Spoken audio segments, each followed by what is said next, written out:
जय श्री राधे। पूज्य श्री सद्गुरुदेव भगवान के चरणों में प्रणाम। जब साधक नाम जप करता है तो नाम जप क्यों रुक जाता है, जानिए इसके सूक्ष्म कारण।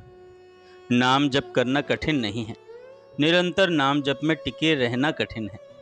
कई लोग नाम जप तप करते हैं पर निरंतरता नहीं आती। कारण क्या है?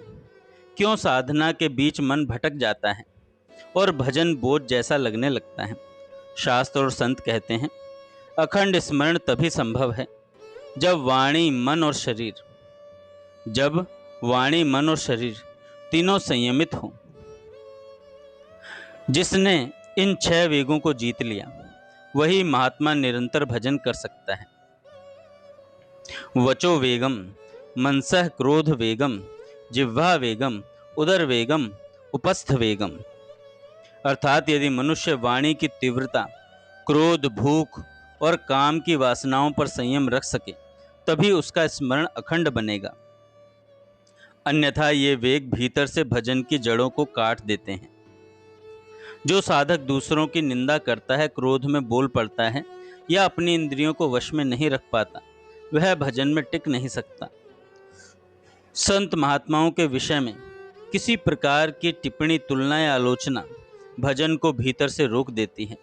अरे ये संत तो महलों में रहते हैं, ये बाबा जी तो दिखावा वाले लगते हैं, या इनमें कोई तेज नहीं है। ऐसे विचार भी सूक्ष्म अपराध हैं। संत की आलोचना नहीं, संत की वंदना करें, क्योंकि जो महात्मा प्रभु के नाम में लीन है उनमें दोष देखने वाला अपने भीतर का दोष बढ़ाता है। संत की योग्यता उसकी जाति से नहीं, उसके भाव से होती है। भगवान अनेक तथाकथित अयोग्य भक्तों को अपने हृदय में स्थान दे दिया। यदि हम जाति या कुल के आधार पर किसी साधक का मूल्यांकन करते हैं तो हम भजन मार्ग से गिरते हैं।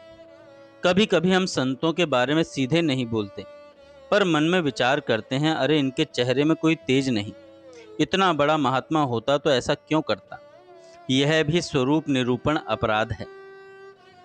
महापुरुषों का तेज बाहरी नहीं होता, वह आंतरिक दिव्यता होती है जो साधारण दृष्टि को दिखाई नहीं देती। जैसे जड़ भरत जी, जिन्हें लोग पागल समझते थे, पर वे स्वयं भगवान के स्वरूप थे। भक्ति में गुरु उपासना की अनिवार्यता। मंत्र मूलम गुरु वाक्यम, भजन की जड़ गुरु का वचन है।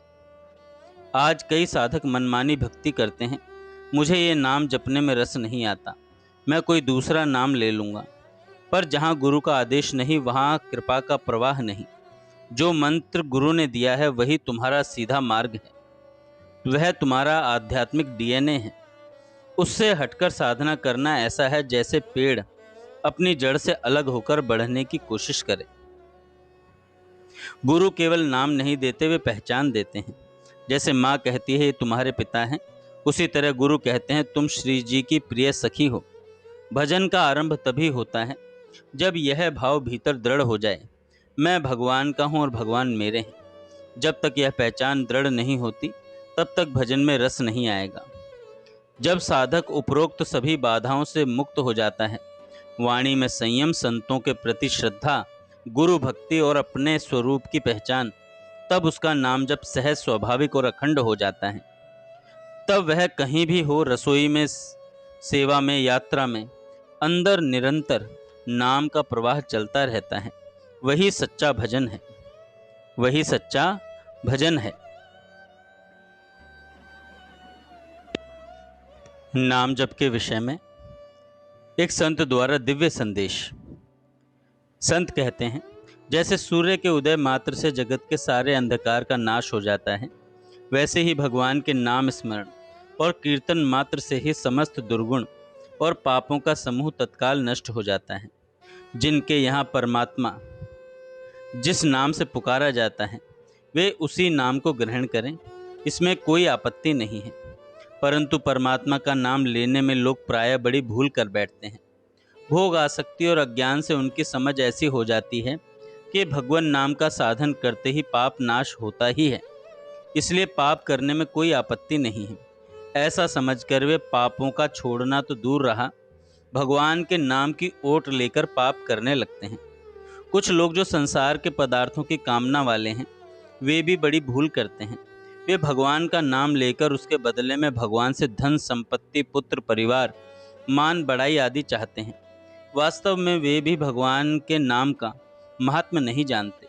क्या सूर्य को कहना पड़ता है कि तुम हमारा अंधकार दूर करो? भगवान का नाम भगवत प्रेम के लिए ही लेना चाहिए। भगवान मिले या ना मिले, उनके नाम की स्मृति उत्तरोत्तर बढ़े, यही विशुद्ध भगवत प्रेम है। नाम साधन में कहीं कृत्रिमता न आ जाए। आजकल जगत में दिखावटी धर्म, दंभ बहुत बढ़ गया है। इस दंभ के दोष से सबको बचना चाहिए। दंभ कहते हैं बगुला भक्ति को। वह धूर्त जो जगत को भुलावे में डालकर अपना मतलब सिद्ध करना चाहता है, स्वयं गिर जाता है।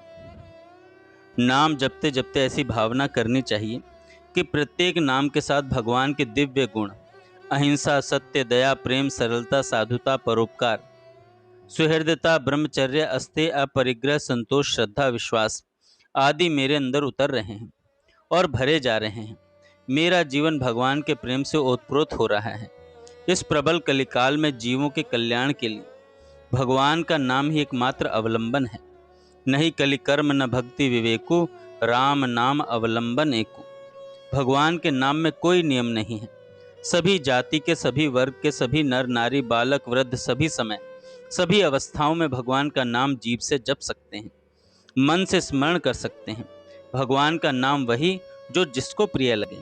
राम, कृष्ण, हरि, गोविंद, शिव, महादेव, दुर्गा, नारायण, विष्णु, माधव आदि कोई भी नाम हो, बस नाम लो। जय श्री राधे।